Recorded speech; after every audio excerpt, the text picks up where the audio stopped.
There are so many jackals and other animals in the forest, but there will be only one lion.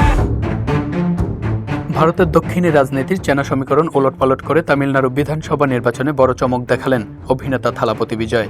4 মে সোমবার সকালের প্রাথমিক vote গণনার প্রবণতা অনুযায়ী বিজয়ের নবগঠিত দল তামিলনাগা ভেট্টি কাজাগাম 234টি আসনের মধ্যে 100টিরও বেশি আসনে এগিয়ে রয়েছেন বলে জানা গেছে। বিজয় থালাপতি বিজয়ী হলে এমজি রামাচন্দ্রনের পর তিনিই হবেন অভিনেতা থেকে তামিলনাড়ুর মুখ্যমন্ত্রী হওয়া প্রথম ব্যক্তি, যা 49 বছরের রেকর্ড ভেঙে নতুন ইতিহাস গড়বেন। তিরুমঙ্গলম বিজয়, উসলামপট্টি বিজয়।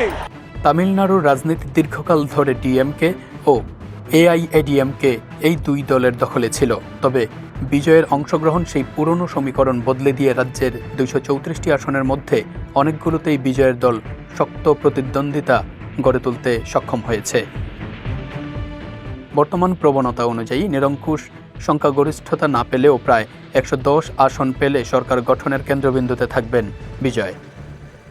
সেক্ষেত্রে তিনি নিজে মুখ্যমন্ত্রী হতে পারেন অথবা জোট রাজনীতি সবচেয়ে গুরুত্বপূর্ণ শক্তিতে পরিণত হতে পারেন। থালাপতি বিজয়ের আসল নাম চন্দ্রশেখর জোসেফ বিজয়। যদিও তার দল তামিলনাগা ভেট্টি কাজাগাম মুখ্যমন্ত্রী পদের জন্য কাউকে নির্বাচন করেনি, তবে দল জিতলে থালাপতি বিজয়ী তামিলনাড়ু সরকারের নতুন মুখ্যমন্ত্রী হবেন বলে ধারণা করা হচ্ছে। শেষ পর্যন্ত তিনি মুখ্যমন্ত্রী হন বা না হন, 2026 সালের নির্বাচনে যে তামিলনাড়ুর রাজনীতির ভাষা পাল্টে দিয়েছে তা এখন অনেকটাই স্পষ্ট।